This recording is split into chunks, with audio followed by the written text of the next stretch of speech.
Ladies and gentlemen, welcome back to Anything Blows. My name is ENI-THING and today I'm proud to be at Dennis and Dye Boxing Academy. Proud to be joined by the main man himself, Marc. Dennis, Marc, how you doing, man? Not bad, man. How you doing? You okay? Yeah, I'm great. I saw you a few weeks ago when we were ringside at your call with Lillie.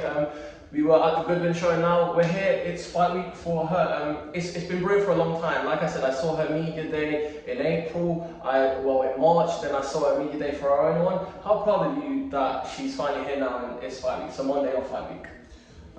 It's been a longer journey than people realise, but it's great to finally have a fight week that we can get excited about. She's done everything she's supposed to have done. She's left no stone unturned, to be honest with you, so now's the exciting part.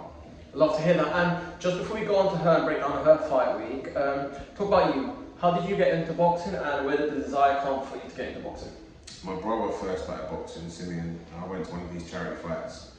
And I just thought after he had his charity fight, I was like, I can do this. And then from there, I hooked up with Darren Hamilton, former British champion. And from there we just started training, and I just got into it really heavily, like almost obsessed with it. That's how I got there. And correct me if I'm wrong, because I do my research. I believe I've seen online. So you've been a coach here since 2017. 2017, I started coaching. Yeah. And how many fighters do you have here? Over the years I've had like loads of different fighters, but as it stands now there's like 4 fighters that I currently work with, which is obviously Lillie Winch'S, I've got Iron the Teeth, Kane Dennis, and also Ronnie Chisholm at the moment, so they're the 4 that I'm currently working with.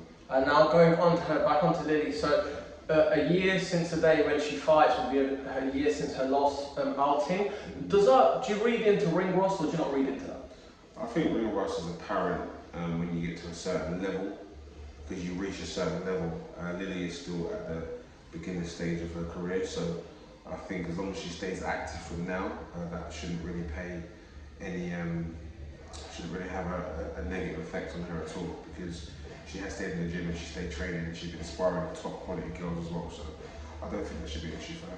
You mentioned up there, I believe, Maisie Rose Courtney, who the other names there, Nina Hughes, Francesca Hennessy, Holly Whitwell, correct me if I'm wrong, have I missed anyone out there? Caroline Dubois? Yeah, Shannon Ryan, Sky Nicholson, Tyson Gallagher, Nina Hughes.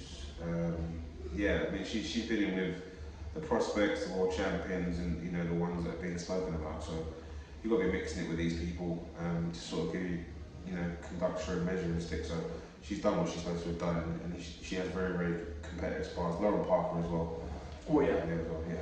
And also talk about it there, not to focus on the negatives, right? But originally, I believe it was meant to be Amy Greatorex, and it went to Zoe Hunt-Smith, and now it's gone to Angelica Oles. When you go into a fight, of course it's her professional debut, do you ever focus or fixate on your opponent and plan for your opponent, or you just concentrate on bettering herself in tunnel vision? I think, at this level, again, there's different levels to boxing. At this level, she's come out of an amateur circuit where you never know who you're fighting.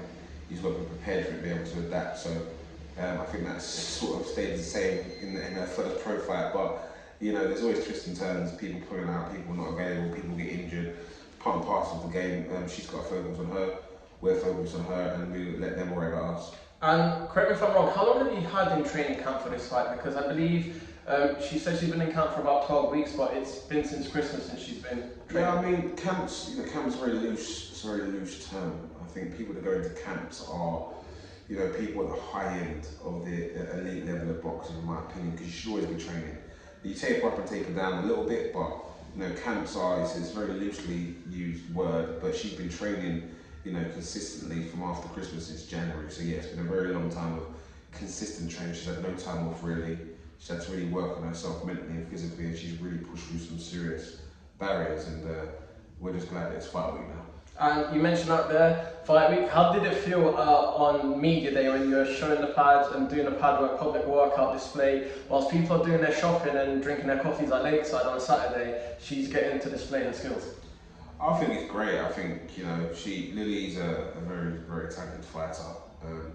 But potential is only potential if you don't use it and develop it when you should to bring it out. And I think that'd be a good learning experience for her and for myself. Being in a public place, doing what we do day in day out in the gym, out in the public eye. So it was a great experience for her and myself.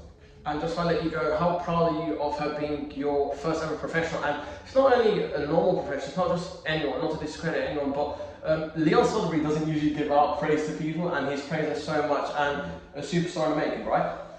Yeah, definitely. I think, you know, Leon's very specific about the people he invests his time and money in. So, you know, for him to, you know, take a shine to Lillie, I think that was down to her credit as well.